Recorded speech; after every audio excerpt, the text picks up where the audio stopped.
बिस्मिल्लाहिर्रहमानिर्रहीम। मैं अब्दुल हमीद अपने digital channel Abdul Hamid official से आपके साथ मुखातिब हूँ। आज की जो हमारी गुफ्तगू है वो कराची के अंदर जो गुज़श्ता रोज़ एक वाक़या पेश आया दहशत गर्दी का, तो उसके ऊपर हम बात करेंगे।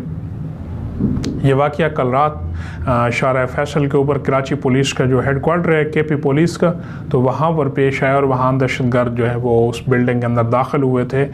और उन्होंने इसके ऊपर मुख्तलिफ़ किस्म की मतलब वो जो जारहियत के हैं और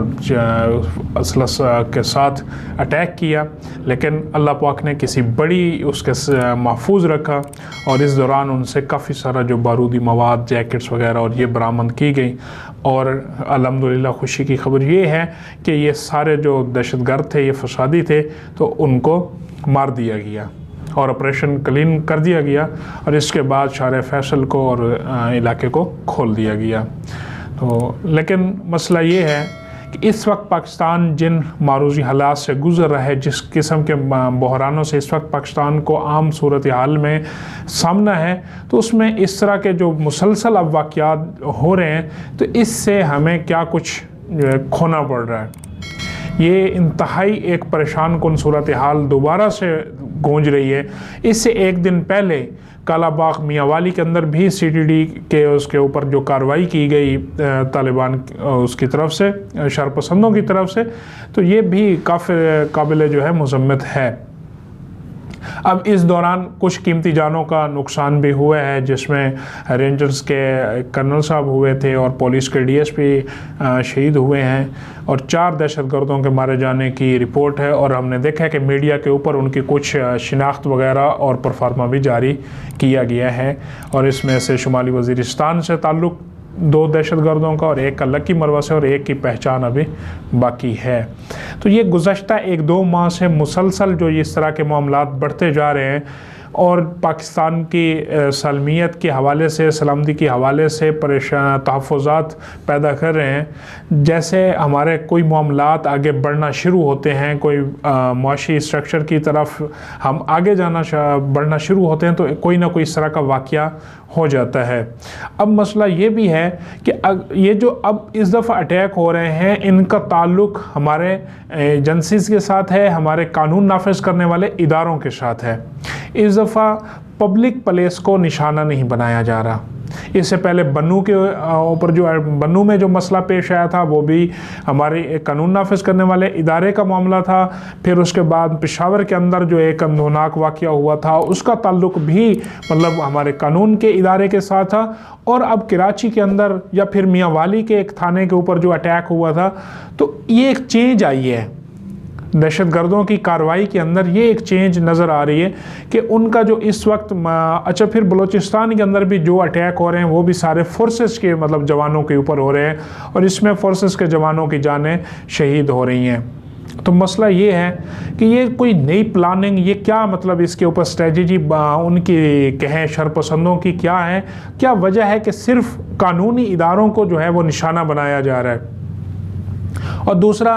अब हमारे जो जितने इदारे हैं, अगर किसी बैरूनी मुल्क के अंदर इस तरह का वाक़या होता है, बल्कि एक शख्स भी अगर उसके अंदर कोई इस तरह की एक्टिविटी करता है, तो उसके बाद पूरे मुल्क की सूरत हाल एक जैसी कर दी जाती है। वहाँ ये फ़र्क ख़त्म हो जाता है कि ये वाक़या फ़लाँ स्टेट में आया या फ़लाँ एरिया में या फ़लाँ स्ट्रीट में, वहाँ फिर एक जैसी सिक्योरिटी और एक तरह का मेकनिज़म वो डेवलप हो जाता है। लेकिन मैं कल जब ये वाक़या आया और उसकी जो कुछ तफसीलात बाद में आई हैं, तो उसमें ये भी आया कि वहाँ पर कैमरा वगैरह भी कोई इतने वो नहीं थे इफेक्टिव, कोई 1-2 साइड के कैमरास लगे हुए थे। फिर जो चौकी मतलब बनी होती है जिसके ऊपर पहरादारी होती है, वो भी खाली पड़ी हुई थी और ये दीवार फैलान कर मतलब टेररिस्ट इस बिल्डिंग के अंदर दाखिल हुए हैं। तो जब ये चीज़ें सामने आती हैं, तो उससे ज़हरी बात है मुल्क के अंदर भी, आवाम के अंदर भी तशवीश दौड़ती है और बाहर के मुल्कों के अंदर भी इस चीज़ के मामले में तशवीश होती है कि जब पाकिस्तान के जो अगर सिक्योरिटी इदारे ख़ुद इस तरह का लापरवाही या गफलत का शिकार हैं, तो बाकी मुल्क की सिक्योरिटी सूरत हाल कितनी एक मुनज़्ज़म होगी या कितनी महफूज होंगे हालात। तो लिहाजा हमें पाकिस्तानी सिक्योरिटी इदारों के जो इक़दामात हैं उससे हमें कोई गिला नहीं है कि वो अपनी जानें भी दे रहे हैं और ज़ाहिर बात है वो डट कर मुकाबला भी कर रहे हैं, और इसी उसके अंदर उन्होंने अपना बिल्कुल बहादुरी के साथ मुकाबला करके किसी बड़ी बहरान से या किसी बड़े सानिया से मुल्क को महफूज किया है। इसमें हम खराज तहसीन पेश करते हैं, दाद पेश करते हैं इन जवानों को, लेकिन इसके बावजूद हमें इस हवाले से एक ख़ास किस्म के मैकेनिज़्म और ख़ास किस्म की जो पॉलिसी है उसको 100% अमल दरामदगी की तरफ लाना होगा। इससे पहले जब पेशावर के अंदर ये टेररिज्म एक्टिविटी होती है और जिसमें 100+ जानें ज़ाया होती हैं, तो वहाँ हमारा एक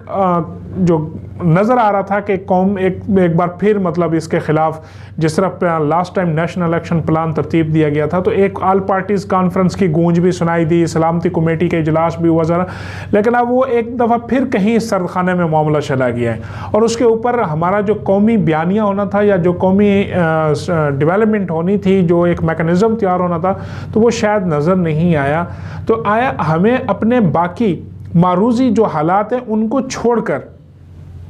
इसको ज़रूर इस तरफ हमें कंसर्न करना होगा। और यहाँ पर हमें अमरीकी थिंक टैंक की जो लास्ट 2-4 दिन पहले एक ख़बर आई है कि पाकिस्तान मुआशी हालात की वजह से कमज़ोर पड़ रहा है, मतलब टेररिज्म के ख़िलाफ़, तो इस चीज़ का भी हमें अब फोकस करना होगा कि अगर हमें एक दूर दराज के बराज़म से एक मुल्क का थिंक टैंक ये बात कर रहे हैं, तो हमारे अपने मुल्क के अंदर भी तो थिंक टैंक्स मौजूद हैं, हमारी अपनी भी स्ट्रेटजी है, अपनी भी कोई प्लानिंग है। लिहाजा कोई मुआशी हवाले से हमें सबसे पहले बेहतरीन किस्म की कोई प्लानिंग करनी होगी, मुआशी एजेंडे पर पहले कौम को इकट्ठा करना होगा, फिर उसके बाद हमें दूसरे मामलात की तरफ आसानी हो सकती है। ज़ाहिर बात है कि ये बात कैलकुलेशंस की बेस पर की होगी, और आज वाक़ईतन ये सूरत हाल है कि हम देख रहे हैं कि मुआशी सूरत हाल की वजह से जहनों के अंदर, कौम के अंदर एक इंतशारी हैसियत है,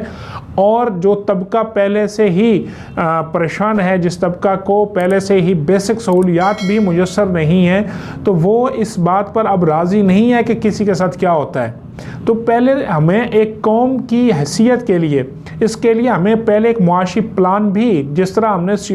अपने टेररिज्म को कुचलने का जो नेशनल एक्शन प्लान तरतीब दिया था, इस तरह का एक national action plan for economy तरतीब देना होगा।